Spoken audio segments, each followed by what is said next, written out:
Hello, everyone, and welcome to Women Winning Wednesdays. I am your host, Elsa W. Smith, your Maryland estate planning attorney, and I'm the owner of the law offices of Elsa W. Smith, where our mission is to empower women through estate planning. I am so glad that you are joining us today. I have such a special guest for you today. She embodies what an empowered woman really is. She is none other than the incomparable Laura Dorsey. But before I bring her on, I want to tell you a bit about her. And I told her off stage that it was hard to minimize her incredible bio, but I just want to share all the wonderful things that she's done. So here we go. Laura Dorsey is the CEO of LLD Consulting, where she specializes in taking your voice and the message you want to convey and creating that written component used in publications, speeches, oral presentations, and marketing and advertising. Professor Dorsey is a prior educational and community liaison. She has a wide ranging background in educational administration and corporate management. In addition, she served while at the University of Phoenix, she served as a university academic cabinet member. She was also a subject matter expert in general education and English and an area chair of academic writing and general studies in the College of Humanities. Prior to her academic career, Laura Dorsey had a very extensive career in financial services, serving as assistant vice president, directly responsible for mergers and acquisitions, strategic planning, development, budgeting, and forecasting. She is a special chair of education and mentoring in Sisters for Sisters Network Incorporated. She is also the Professional Development Committee member and 2021 Protege of the Year, as well as my chapter sister in the American Business Women's Association Maryland Capital Chapter.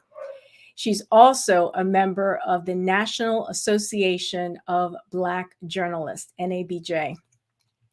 Her philanthropic work includes working with the Southern Christian Leadership Conference in Prince George's County, Maryland, the Infinite Scholars Program, the Central Florida Diaper Bank, Clarita's House Outreach Ministry, and the Youth Empowerment Project, YEP. Without further ado, I bring you Laura Dorsey.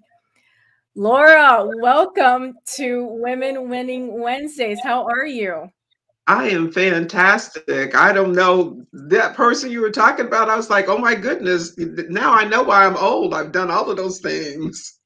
You are divine, darling. It really is an honor to have you on the show.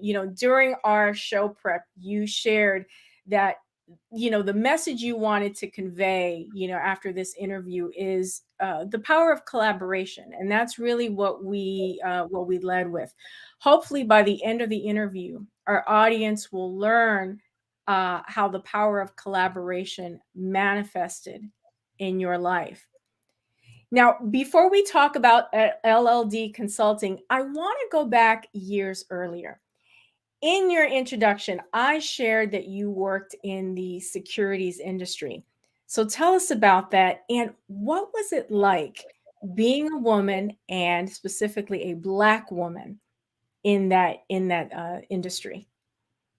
Well, Elsa, it was amazing. When I graduated from college, I went to work at the bank, and they had two positions open. They offered me a position as a teller, and they offered me a position in the securities operations area.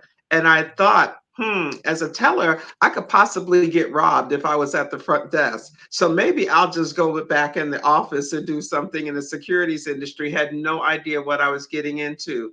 This was again back in the 70s, back when you actually actually counted securities. That wasn't all computerized orientated the way it was too. And then, as we both know, the banking industry, the finance industry as a whole, is not necessarily something that you see people who look like me. So as I rose up in the ranks, I had a couple of good mentors who were there too, who were being able to say, okay, fine, this is what you need to do. So I went back to school, got an additional degree to be able to do that. Oftentimes, as I rose up, I'm the only one in the room that looks like me. The finance industry is male dominated as a whole.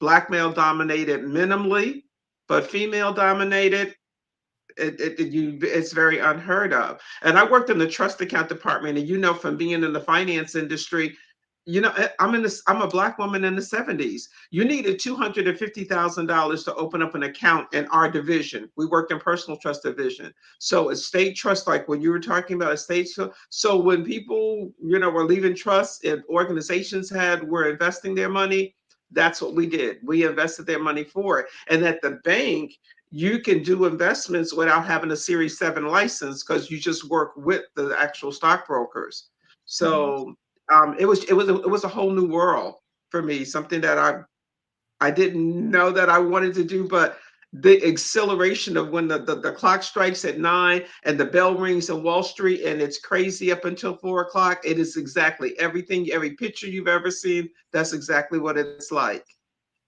What experiences from that working in that industry prepared you for your next chapter? Well, one of the biggest things that I saw is that we look at money differently. The different cultures look at money differently. And Mhm. when I was in that particular arena, I saw that people looked at money as not only as an investment, but the investment for their families, investment for their futures. People left money to their children to be invested. Well, what happens when you don't have money to leave? What happens when you don't have, the finances to be able to pay your way into an education degree? I also understood the value of my education that allowed me to be in that industry. So when I got a chance to do what I passionately loved, which was education, and trust and believe, it took me a minute to realize that I love that. I realized, what? Sometimes there's some things that are more valuable than money, and making sure that we prepare our children or the next generation for the step that they need to take, that we prepare people so that nobody gets to say, I'm the only one that looks like me at the table. I'm the only one in the room that looks like me. And for me, I believe that education is the catalyst that helps with that. Wonderful. It's so powerful. Now on this show, I want guests, of course, to share their wins, their successes, but because I like to keep it real, I also want you to share, one or two maybe missteps that you had so that other women in the audience can realize that not only is Laura Dorsey this, phenom, incredible woman, but she's also human. So, what mistakes would you say you made specifically regarding estate planning? I want to stay on that track. Well, it is funny because we talked about the idea. Now, you would think that being in the finance industry, that I would have been that person that was like totally prepared to retire. Okay, and I thought that I was. We just like I invested other people's money, I invested my money too. I looked at retirement. I figured if I had enough money to be able to put aside a financial planner, who helped me. I have an investment advisor, who helped me with that. And I thought I was on the right track. I had a significant amount of money that we had put aside that I was going to be fine. And then 2008 hit Hmm. and the market crashed. And all of that money that I had put aside, I just every week, every month that I got a new statement and I saw it in red and how much money I was losing and how much money I was losing. And I'm like, at the same time, businesses were cutting back. I lost my full-time position, that I had. I'm like, what am I supposed to do? So in my head, against the advice of my financial advisor, I decided to take the rest of it out, and I Mhm. needed money to live off of. There's no sense in having investments if I'm living up under a bridge. But what I never did have, and to the tune of you have that you're talking about, I never had an estate planner. I had an Mm. investment planner who was just talking about the money, that didn't talk about the overall aspects of what it was that I was doing. I wasn't, my husband had passed away at the time, so I I only talked about the money. I didn't talk about the whole thing. So when we talk about the power of collaboration, okay, you don't need just one person that's on your team. A team is not just one person. A team is a collective people. And so had I had an estate planner who could have probably walked me through in collaboration with my investment advisor, I would have probably done a whole lot better than what it is that I'm doing right now. I'm blessed to be where I am, but the plan was for it to be so much more than what it is right now. Yeah. And just one more question on that point. When your husband passed away, without an estate plan, what was that like for you? Just in like the immediacy, after he passed, and you having no estate plan, and now it's just you. And again, that's where the difficulty came in. And as a people, as a culture, we don't think about estate planning because we don't think we don't have enough money to have an estate. What is an estate planning or whatever? As long as I have enough money to live on. I think we so much look at today and what we're doing now. We don't look at what we're having, we don't look at the future. When you're 30 and 40, you don't think that you're going to be 70. That's, oh, I'll worry about that when I get there. So not having that, and even when my husband passed away, it's like we think, oh, if you got enough insurance, that'll be fine. That insurance lasted me like a hot 5 minutes, and then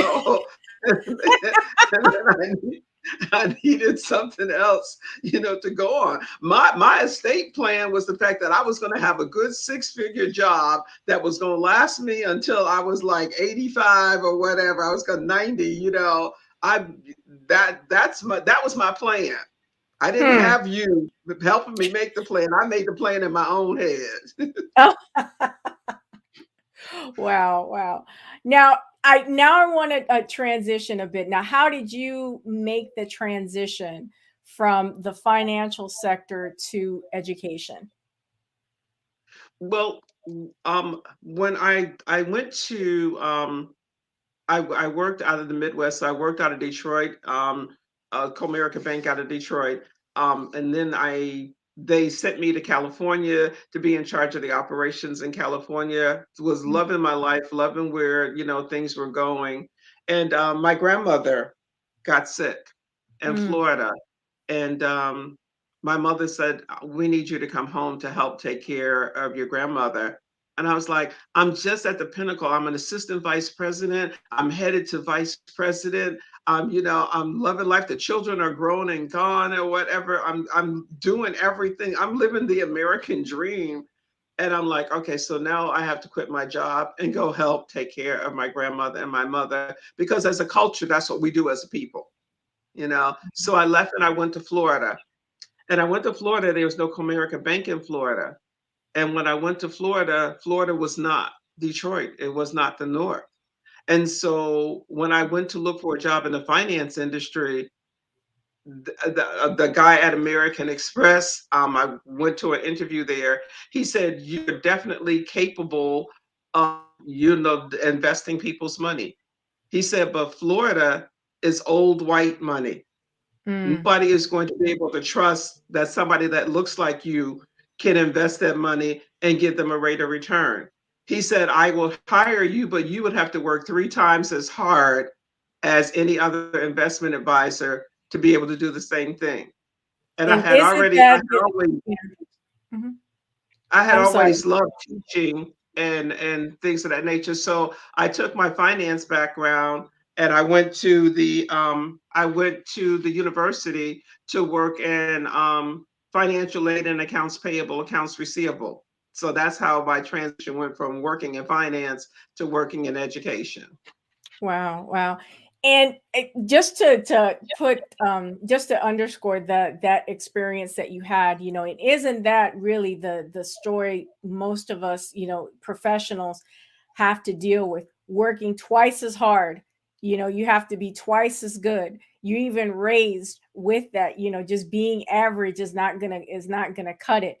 And breaking into these spaces where, you know you're the only one. I've talked to a number of guests on this show who also have been the only one and have shared that experience. Sometimes it's quite lonely, but they see the bigger picture. They see, that you're supposed to be there. You're opening doors, even if you might not feel it in the moment. Something eventually clicks, and you're like, wait a minute, it's got to be me. I'm here. Let me do this. So, yeah, so many of us can relate to what you shared, Laura. Now I want to talk about LLD Consulting. Why did you create it? Why did you create the consulting firm? Well, in 2008, I lost like I said, when the market was crashing and everything was crashing around me, I was working for a nonprofit organization as their chief operations officer. And again, budgets got cut. And I found myself unemployed for the very first time in my life. And I'm Hmm. thinking, like, well, what am I going to do now? I've never been unemployed. I have no idea how to, navigate this. And there were so many things that I could do that people wanted me to do. So because I was very good in the education arena, very good at writing, I found myself being able to work for clients, being able to write press releases and write marketing plans and editing, business proposals. Um, I, was working as a consultant anyway. So I'm thinking, since I want to do this in such a broad spectrum, why don't I create a consulting firm that allows me to do a little bit of everything? It allows me to write, it allows me to help people, it allows me to still use my teaching and training background. I can still do adjunct. So if I wanted to do a multitude of things, serial entrepreneur, I think is what you all call it now. So I created the consulting firm to let me do a little bit of everything.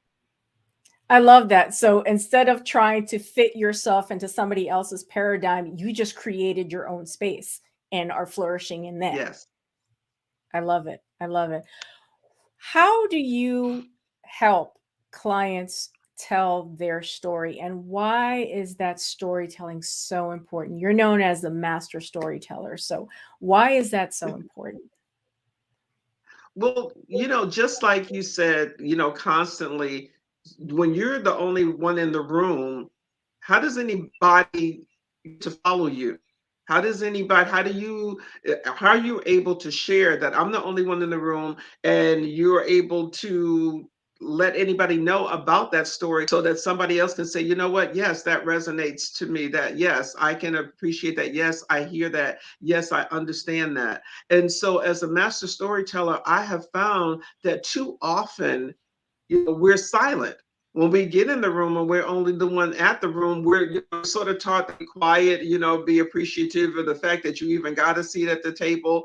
Well, you know what? If you're not sharing that with somebody, how does somebody even know that the table exists? How does Mm, somebody know what's the stepping stones that you took to get there?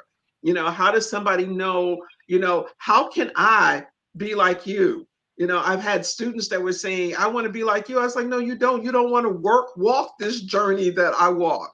You want to, there's two paths that diverge in the woods. I took the one less traveled. You don't have to do that. You can take the one that's easy. We cleared it away for you. You don't know that I cleared it for you if I don't tell you the story. mm, mm.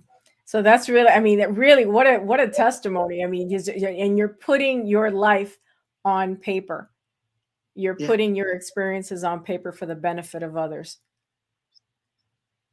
And it's not necessarily that I'm putting my life on paper because there's very little that I write about myself. But for other people, that is exactly how you pay it forward. You know, you put it in writing, you tell the story, you put it on a video. Even if you want to put it on a video or in a movie or any other social media platforms that you have right now, somebody has to write the script.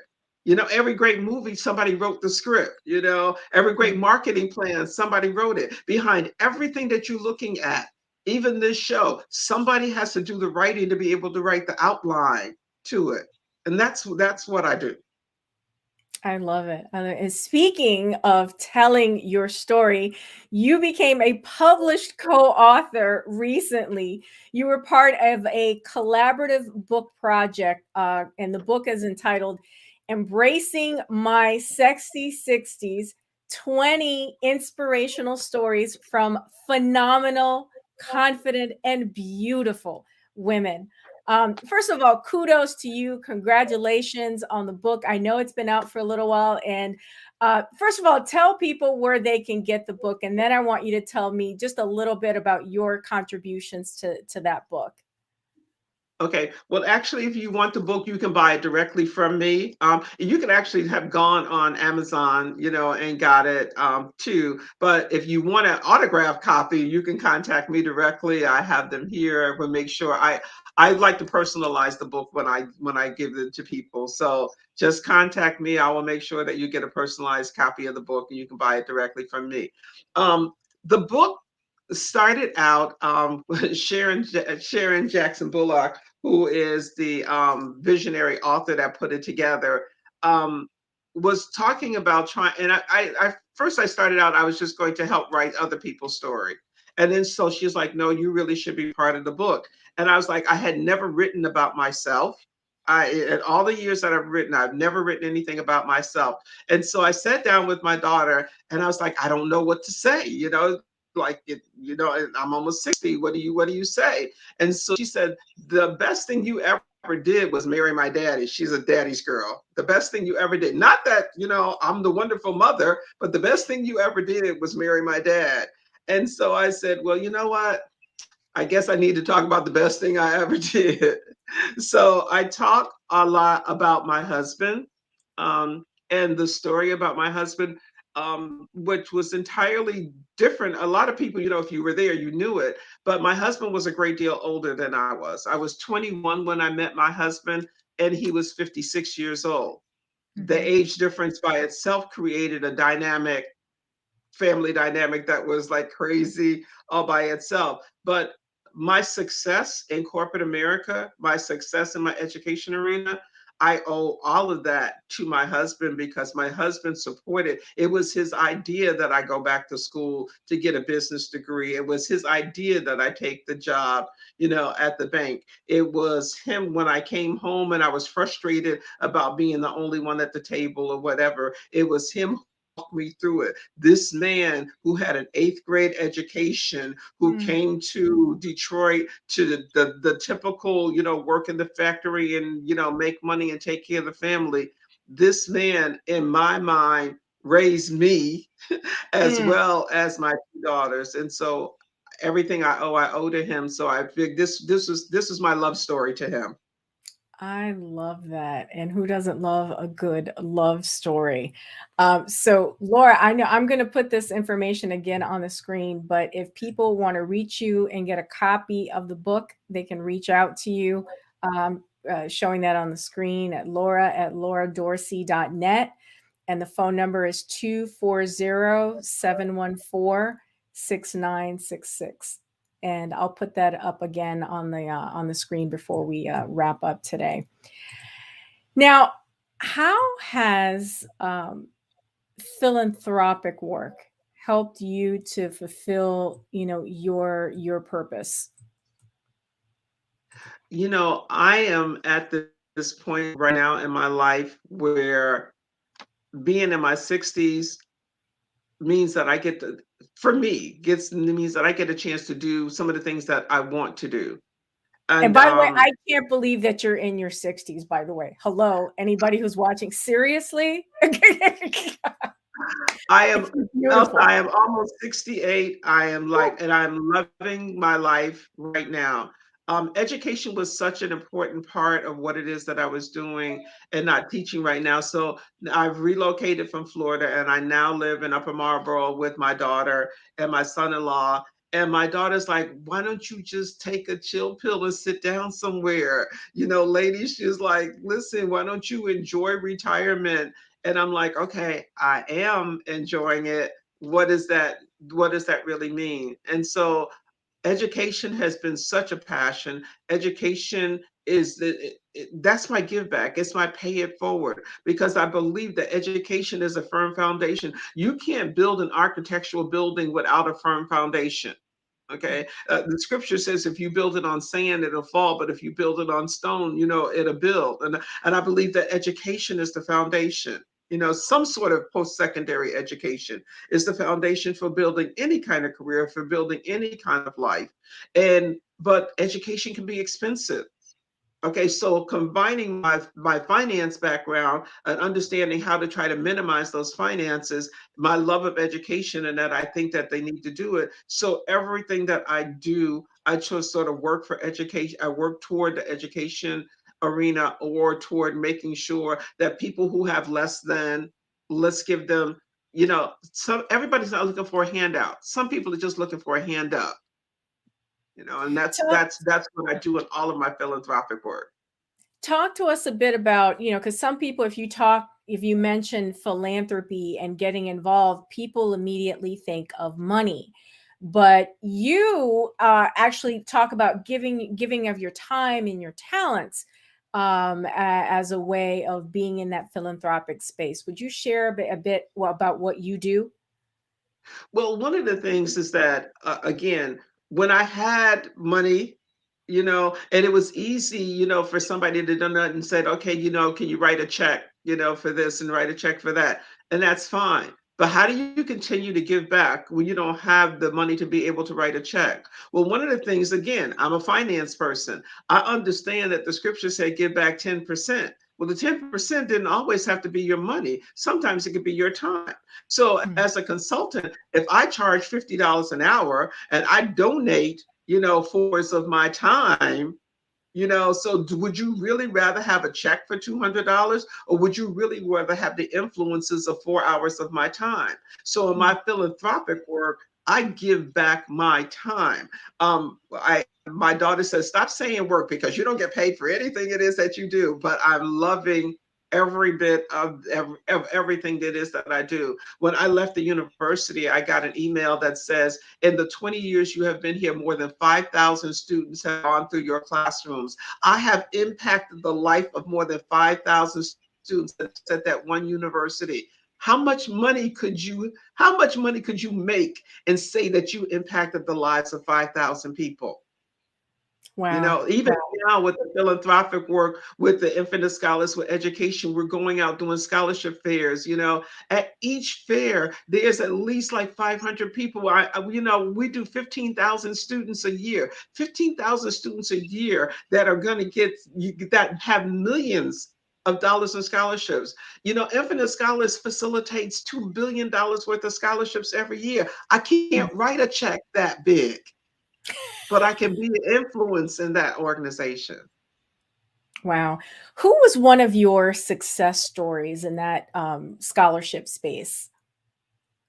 Well, my success story for education as well Mm. as scholarship, when I talk about it right now, is Dr. Tavara Johnson. Besides the fact that my children are my success stories, but my daughter says, "Stop telling people about your big head children." You know, so Tavara Johnson is one of my, you know, children that I have off to the side. But Tavara Johnson is from Freeport, Bahamas. We would go to the islands to recruit students too to help with scholarships and help with education and too. So Tavara's mother said, I don't know what to do with her. Typical teenager. I don't know what to do with her. I know she needs an education, you know, so I'm gonna trust you and I'm gonna turn her over to you. Okay. So we had the typical battle that we have. She came to the States when I was in Florida and I like put her nose to the grindstone and made her go through and get her bachelor's degree. Okay. She probably had Mhm. several words. She will tell you right now, probably several bad words she wanted to say about me during the time, but she did. When she got done, she was like, okay, that's I quit. But I told her mother, she's already on a roll right now. Let's make sure she goes straight into graduate school. Her mother said, okay, fine, let's do that. So she was able to go straight into graduate school. She finished graduate school. She called me. She's like, should I really be going on to get a doctorate degree? Absolutely. While you have this opportunity to focus on your life, you're not married, you don't have any children, be able to do that. So now Dr. Tavara Johnson has created her own business. She works in the human resource industry in Freeport, Bahamas. But she has her own industry. So she created Emergence Media Group, which is a publication, radio hosting media group. And now I work with her as one of the editors and publishers. So my most current book, which is an Amazon bestselling, also I ghostwrite for her media company that she has right now. So she has gone from being one of my children or whatever to now being one of the people that I collaborate with. And she calls me her American mom. But her mother's like, we're so proud of where she is. And none of that would have happened without your push, without your guidance on that. Wow, what an amazing, beautiful story of you pouring into another human being and then just seeing her blossom and then being able to witness and enjoy and celebrate her. What a lovely story. What would you say is your legacy, uh, Laura? I want to think that my legacy is the fact that the number of students that I have impacted not only impacts the students, but it impacts the trajectory of their lives. When their life changes, their family dynamics change, their options change. They know that they have choices that they can do whatever. And if at the end of my day, when I used to be able to work in finance and the stock market, and I think, the legacy was leaving money. I know the legacy now is that people can say they can look back and go, she's done well. She impacted my life and then impacted the life of my children. With even right now, my children, who are educated, they tell people, had it not been for my mom and making sure that I had education. And so then my daughter now, she tells her friends, and then now I have a whole new generation of her friends that are now coming to me. It's like, okay, I have a daughter that's graduating from high school, we're coming to the scholarship fair. Joy Pearson is one of her friends, out of Virginia. Well, Micaiah is in Bowie State right now on a full scholarship. So now we got several generations now that I'm impacting, and I can't be more happy that at the end of the day, I told my daughter, I was like, I don't want this whole sad funeral. I want a party, and I want the party with all the people that I've impacted to be here and say, yes, she did that. I love it. Laura, I'm going to put your contact information on the screen. Are those the best ways for people to reach you, either via email or phone? Yeah, absolutely. Again, remember, I'm the old lady. I'm old school. I'm 68 years old. Pick up the phone and call me. You can also text me, and that's fine too. But I'm really, send me an email, pick up the phone and call me. I do some social media, but just not necessarily a whole lot of it. But yeah, old school. I like having a conversation. So pick up the phone and call me. I love it. I love it. And you also have a beautiful website. It's lauradorsey.net, correct? Yes.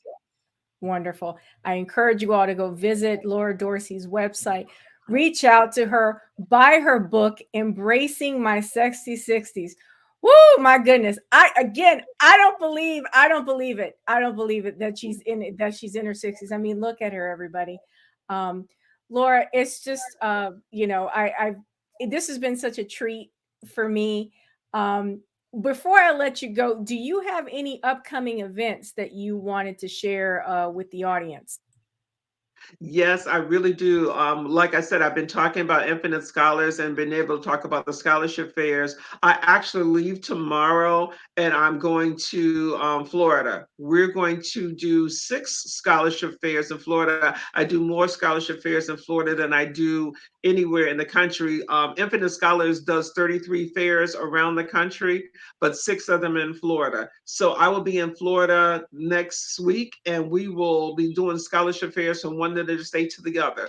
We will be in Fort Lauderdale, Florida, doing scholarship fairs. We will be in Rockledge and Cocoa Beach. We will be in Tampa. We will have fairs in Orlando. We will have a fair on the campus of Bethune-Cookman and Daytona Beach. We'll be in Jacksonville, Florida with the 100 Black Men in Jacksonville, Florida. We are blanking the state from the state of Florida from the south of end of Florida to the north end of Florida, helping students be able to get scholarships. Right now, we have registrations. We have about, I got the notice today, there's over 500 students registered in Cocoa. There's almost 700 students that are registered in Tampa. I've got 200 or 300 students that are already registered in Orlando, another 100 or so registered in Daytona Beach. We've got 200 registered in Jacksonville, another 100 and something in Fort Lauderdale. We're going to be on roller skates next week, but we're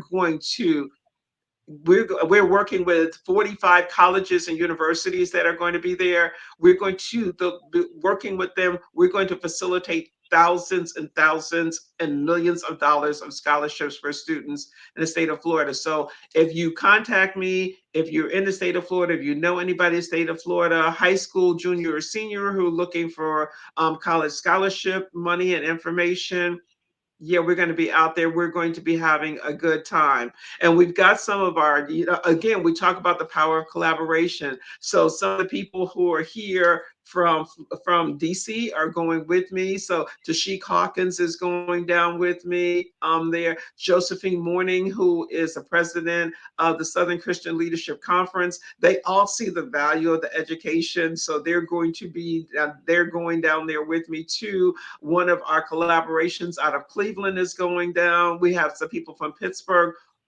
These are all people who are volunteering their time, philanthropy. Nobody's writing a check because they realize that time is worth more than that, to be able to give back, to be able to help.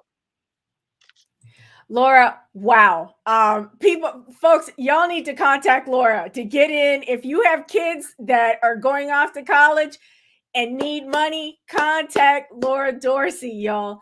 Wow, just a phenomenal interview. Laura, thank you so much. And congratulations on all of the successes that you've had and will have, because someone like you is just a bright light and you are just meant to shine. And I'm proud to know you, proud to be your ABWA sister and friend. So thank you so much for giving of your time today. And thank you so much. Talk about the power, exactly what it is that we're talking about, being able to share across industries and being able to understand how what you're doing, as my attorney friend, Elsa, and but you would think, like, how does what you do impact what it is that I do? But this is how you tell the story. This is how the connect work.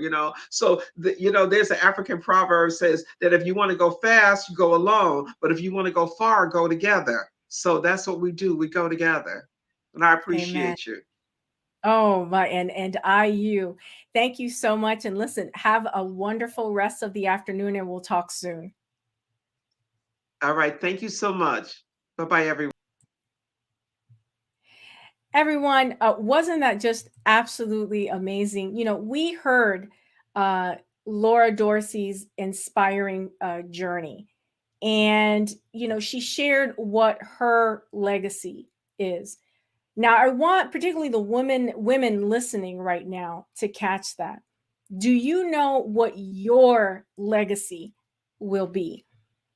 Every year that goes by, you are writing a new chapter in the story of your life. How will this chapter read? Will this be the year that you take action to go from overwhelmed to empowered. As an estate planning attorney, we help clients by teaching them how an estate plan can empower them and their families. If you are in Maryland or the District of Columbia and you need help getting your plan together, I want you to call us. The number is at the bottom of the screen, 410-995-7719. I want to thank you for tuning in to Women Winning Wednesdays. I am Elsa W. Smith, your Maryland estate planning attorney, empowering women through estate planning. Have a great day, everyone.